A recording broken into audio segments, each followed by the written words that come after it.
are listening to the All In for Clemson podcast with your host, Murph Baldwin. X's and O's, recruiting chatter and breaking news, we've got it all. BYOG and go all in for those Clemson Tigers.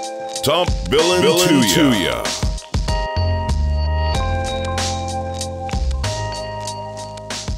Yo. Yes, sir. Your boy Murph Baldwin is here with his All In for Clemson deal. Man, I'm so excited to be doing this, to be covering Clemson. It's definitely a team that I've admired from afar for as long as I can remember, man. Of course, being here from Atlanta, Georgia, everybody knows in this state that Clemson is just a force to be reckoned with, especially now, man.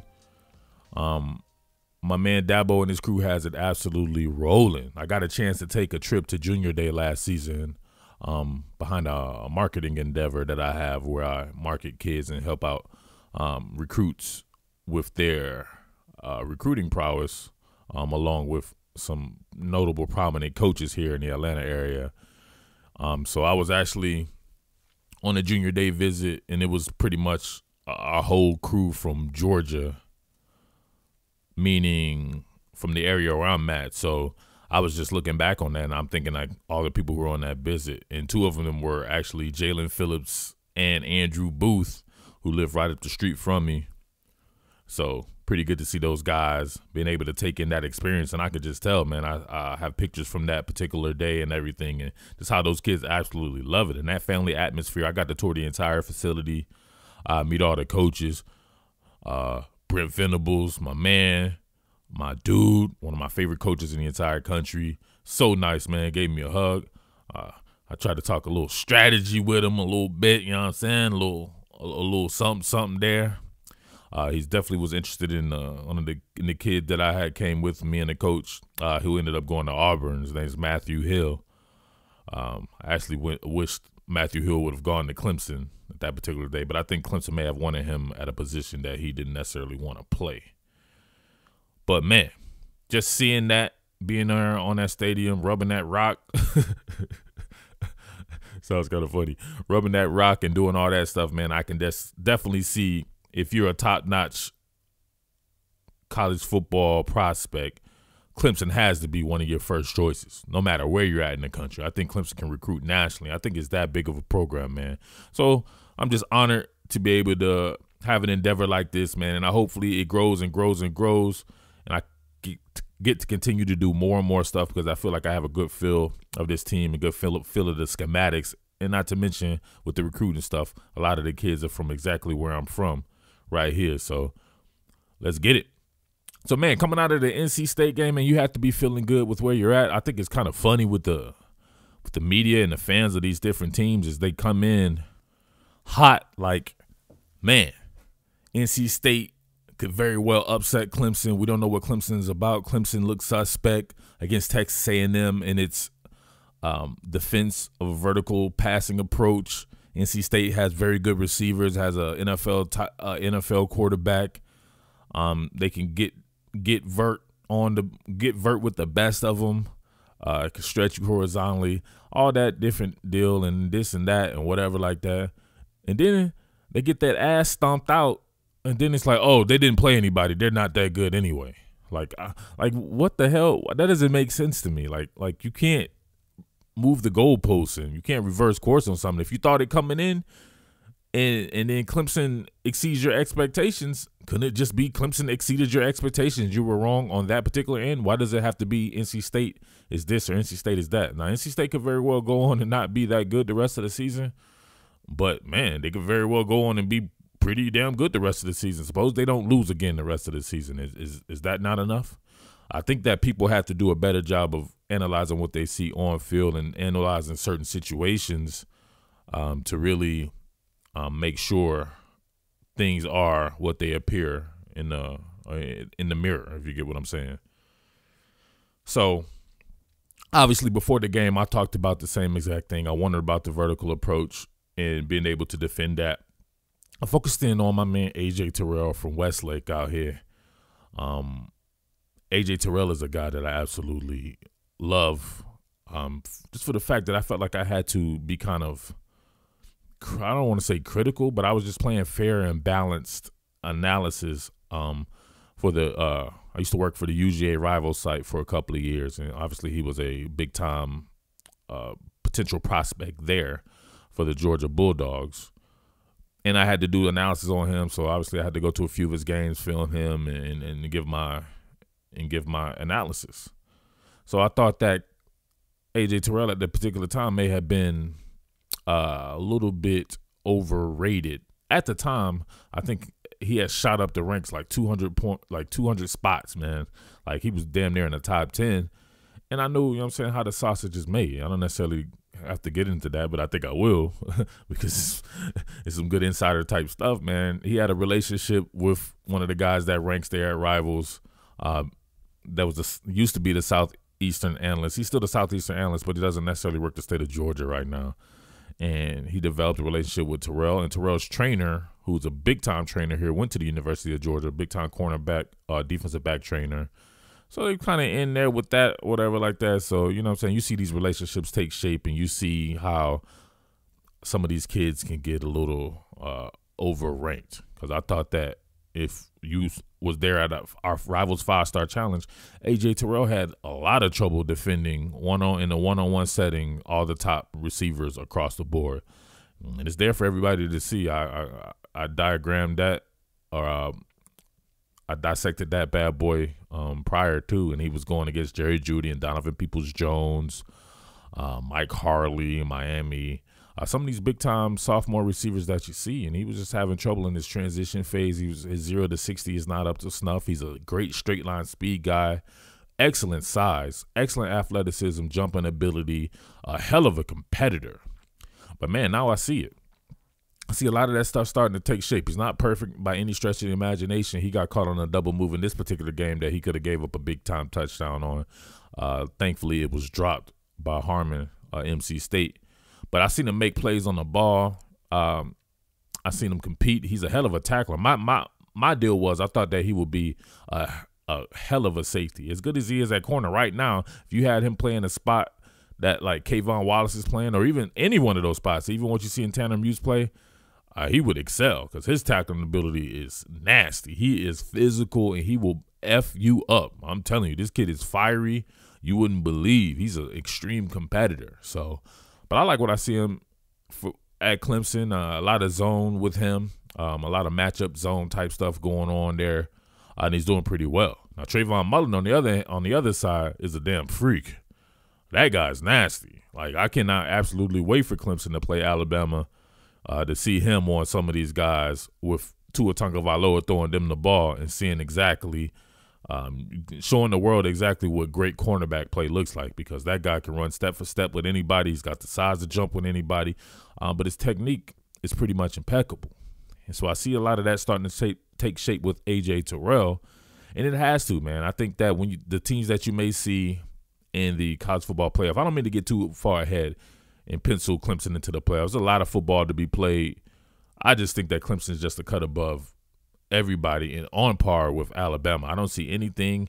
As a lot of you people know from the top Billin Sports, I cover Alabama and Georgia as well. I cover Alabama the duration of my career, and I'm actually looking to not cover Alabama just because I feel like my career needs kind of a change of direction. I would love to substitute Alabama with Clemson. So just covering Clemson and Georgia. I always got to cover Georgia. I'm right here. I live right outside of Athens. It's definitely a team that I have to cover just from a logistical standpoint. But Clemson is just like that as well. It's not that far away. Clemson and Georgia, that should be the rivalry right there, man. They fire that bad boy back up, but it may be fired up in the college football playoffs here moving forward. So that'll make it even better. But see it in the regular season, and you can see it in the college football playoffs. However, Alabama is a mother, but so is Clemson. Everything that Alabama can do, I think Clemson can do just as well. And I think that Clemson has a little bit more dynamism with the defensive side of the ball. Now, people will say Clemson hadn't played any good offenses and probably won't play any really good offenses. But Hey, NC State, I don't know what to tell you. If that's the case, and a lot of these teams to me aren't that great on offense when you really look at it outside of Alabama, or even a team like Ohio State, who I think is perhaps the most talented team in the country, them and Clemson, along with Alabama and Georgia, of course. But if I had to go overall, I would say it's 1-1A with Clemson and Ohio State. If we look at this offense, couldn't run the ball against Purdue, having trouble running the ball the entire way, and then the passing game wasn't enough because the defense wasn't up to snuff. Now, Clemson, we saw had trouble running the ball against NC State, but now it's able to switch its pitch and become a passing team when necessary and have that float while the run game kind of comes up to par. You know, I don't expect every team to be able to stop Clemson's run game, and I expect Clemson to be able to run the ball moving forward when teams say they're going to take away the run. Now, it may be tempting to say, all right, we have all these dynamic receivers. We have Trevor Lawrence at the helm. We should be able to pass the ball on anybody, but you're still going to have to be able to run the ball to win the national championship. It is what it is. Same thing with Alabama. So I see some holes in Alabama's on the defensive side for Alabama in the secondary. Probably the same holes that people saw with Clemson's secondary early in the season. But I seen some of the run defense look a little shoddy. I don't see that for Clemson. I think Clemson's run defense is up to snuff. But there are certain things about Clemson that I would like to see improve moving forward in certain aspects as well, too. So we'll get into that definitely as the weeks go, and we'll try to pick apart those type of things. So I think that's what makes good coverage there. If we're able to identify some things that may be wrong and be able to hone in on those, not necessarily just concentrate on what's going good, because when everything's even, that's when those warts show. When your talent level is even with Alabama and you guys are in a battle, that's when those warts start to show that might necessarily show against Wake Forest or somebody like that. You get what I'm saying? So back to the NC State game, man. I like what I saw from the corners, A.J. Terrell, but this is what I like. This is the aspect of Clemson football that I really like. I love the way they emptied the clip as far as the personnel goes, and I love the especially on the defense side of the ball, Brent Venables and some of his schemes and some of his personnel groupings. Now, I saw a lot of big nickel out there. The use of 3 safeties to me is phenomenal. You know what I'm saying? Especially, you know what I'm saying, me being a former safety, played safety, rover and everything like that, all the way up to the semi-professional level. I love safety play, but I love safeties being able to work in conjunction. When you have those type of safeties who are versatile enough to cover in the slot, play deep thirds, single high safeties, roam in the box type. So you have 3 different safeties out there, 2 in particular, Tanner Muse and Kayvon Wallace, who are absolutely the truth to me in my book, at least against NC State. They were. Kayvon Wallace, I think, is nasty, man. This guy is a coverage safety. You put him in the slot, he can turn and run with people. He has good hip rotation. He's able to diminish the space when he's in one-on-man up coverage, staying in phase. Really good stuff. Tanner Muse, I like. Man, he had a play.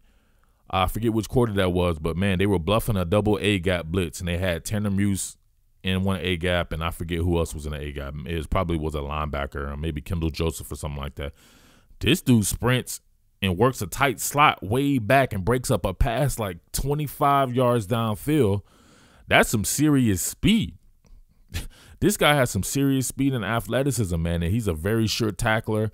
He gets you fired up. I love watching Tanner Muse play. Between him and Kayvon Wallace, that may be the best safety duo that I've seen. Alabama has a great safety duo with Xavier McKinney and Deontay Thompson. But, man, I'm not going to totally say that's better than Tanner Muse and Kayvon Wallace, at least from what I saw from this NC State game. Then you throw in the third safety, Nolan Turner, who made some good plays on the ball. Looks to have the requisite size. He looks to be about 6'1", 6'2", 200, 210 pounds or something like that. Man, that big nickel set is nasty because you can move those guys, and they do it too. I see Kayvon Wallace playing the single high spot.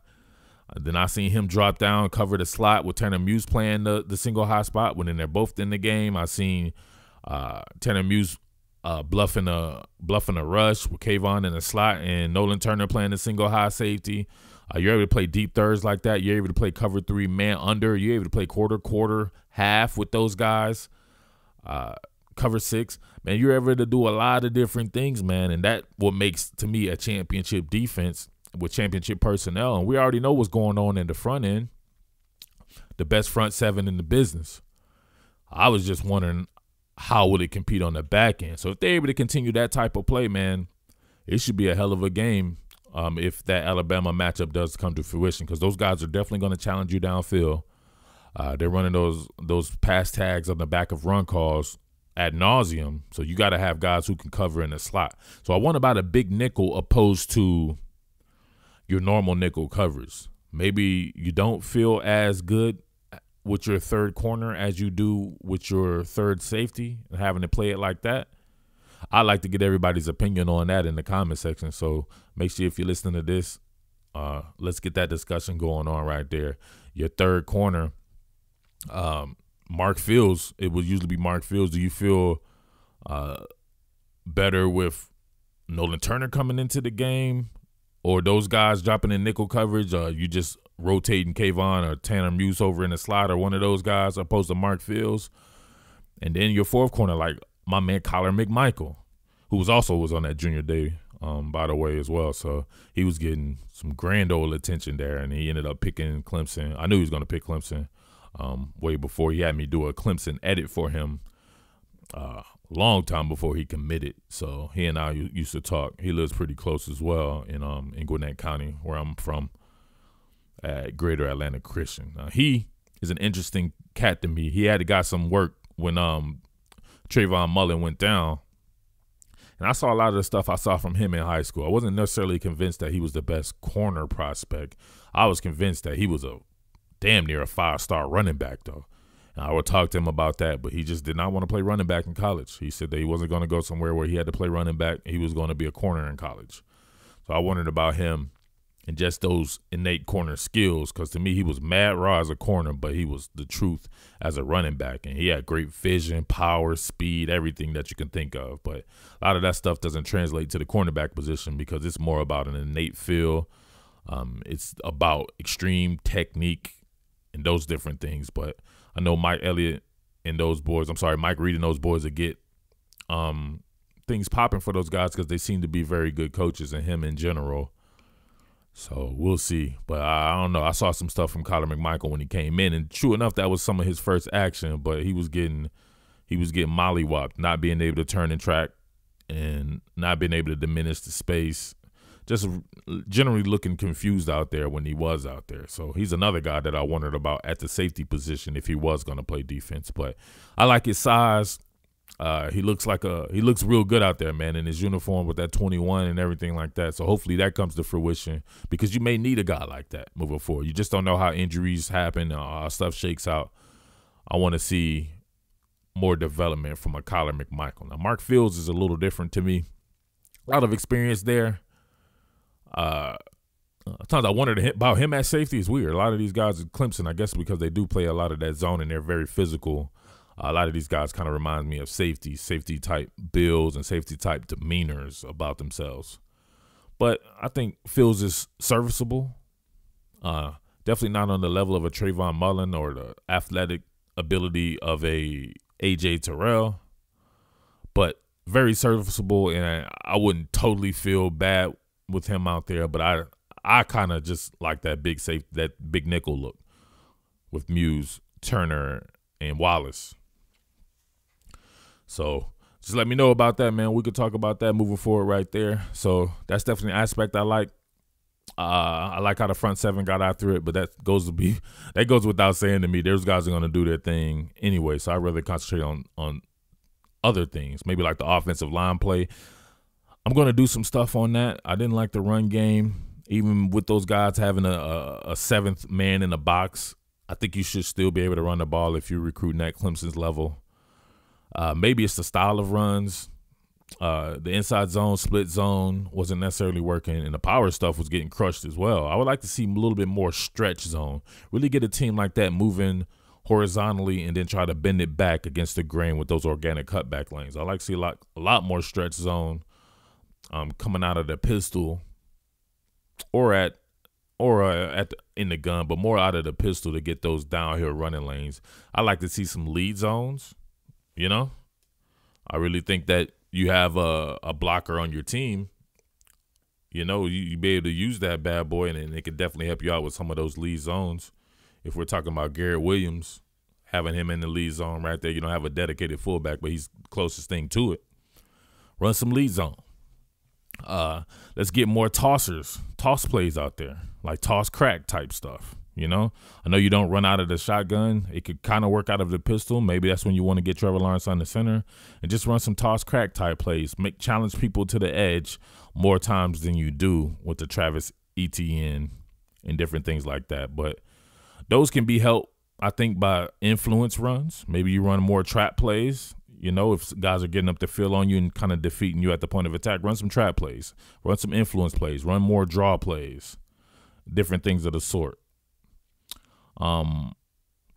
Also in the power game, I just don't know if you have those type of linemen, you know what I'm saying, from guard to guard. I think you have some pretty decently sized linemen, but I think those guys remind me of more zone type linemen. A guy like Jackson Carman, though, if you wanted to really do your thing and empty the clip, maybe put him in at guard sometimes and just run with him. This dude is a big ass monster. I want to see some more Jackson Carman, definitely. Shout out to my man Mitch Hyatt, too, who's also from Gwinnett, North Gwinnett, to be specific. But that's definitely an aspect that I want to concentrate in the future film study, maybe sometimes later this week. But, man, before I get up out of here, I definitely wanted to talk about the fact that it was a blowout, man. You got to see some of the young guys. We already talked about Kyler McMichael. Man, did you see the play by Xavier Thomas on the stack and shed in the fourth quarter towards the latter part of the game, man? Dude straight engaged, stacked, and met a running back in the backfield for no gain or maybe even a loss. I was textbook, picture perfect. I absolutely loved it.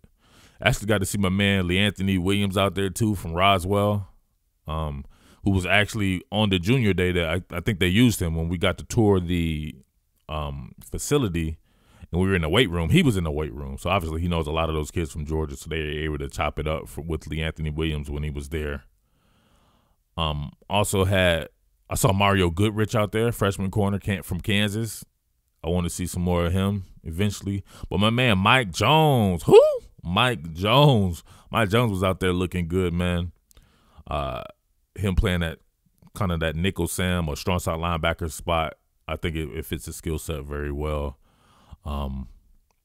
Isaiah Simmons, speaking of, I don't want to say too much about him because I definitely got something coming on that guy. That guy is a god dang monster, freak monster, man. I absolutely love that. You talk about essentially having 4 safeties on the field when you have Wallace, Muse, Turner, and Isaiah Simmons in there, and the way that they play those guys and having Isaiah Simmons playing that close side of the formation and guarding in the slot and being pretty much the overhang defender at certain times. Nasty. Who's doing that, man? Who's doing that kind of stuff but my man Venables? All right? And, yeah, that's pretty much it, man. I also wanted to talk about your man Kendall Joseph a little bit later, so we'll get to that. Some of his pursuit angles and leave a little bit to be desired, and I like to see a little bit more from him, man. He's a tackling machine. He'll get to the tackles, but I think that there's another level that he can reach to. Not quite Trey Lamar, but not quite Trey Lamar in the body type as well, so maybe that's the problem. But there was, I remember, a stretch TD there where he took kind of a poor angle, and it ended up being a lot more than it should have been on a stretch zone touchdown. And we got to talk about Travis Etienne's lack of hands, man. It's something that I wanted to, when I did the Travis Etienne film study, I forgot to put it on there. I may have been in a rush at that particular point in time, but he has terrible hands. And the screen game, I think, is really what's going to take Clemson to the next level. Talking about the screen game to the running backs, just for the simple fact that people are going to be scared with them able to go downfield with T. Higgins and Justin Ross and what Hunter Renfrow can do, and Travion Thompson and Darian Kendrick, and list goes on and on. DeAndre Overton, even when you see Braden Galloway in the game, there's endless possibilities going downfield. So the short stuff will be there. So the quick game and short stuff will be there, and especially the screen game. If Travis Etienne can't catch, use somebody else. You don't have to use Travis Etienne. He's going to be a monster at the running back spot the next couple of seasons, but maybe that's just not his deal. Let me see some Linjay Dixon. I know that kid has hands. I seen him at a Rivals camp. Seen him all around. He can catch the ball. Use him. He's explosive. Everything. I don't care if it's Feaster or Adam Choice. Anybody. Just have them catch the ball. You can't have 2 or 3 drops from the running back because those could be crucial going against an LSU or Ohio State or whomever, you know?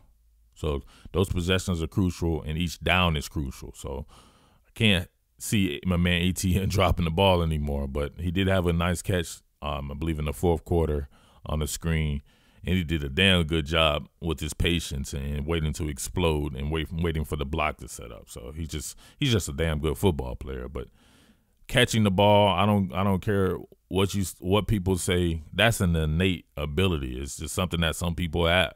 I remember being in like 3rd grade, and people could just throw me bombs, and I would catch the ball over my head like Ken Griffey Jr. They thought it was the greatest thing ever, but I just played baseball as well, and my dad used to always hit pop flies over my head and tell me to adjust to the ball by catching it over my shoulder. So some people just have natural hands, and some people just don't. It is what it is, you know. I'm pretty sure, I think it's Darius Hayward-Bay, played at Maryland, I think, and in the NFL. Always had shaky hands, and now he's like 31, and he still has shaky hands. It's just going to be what it's going to be.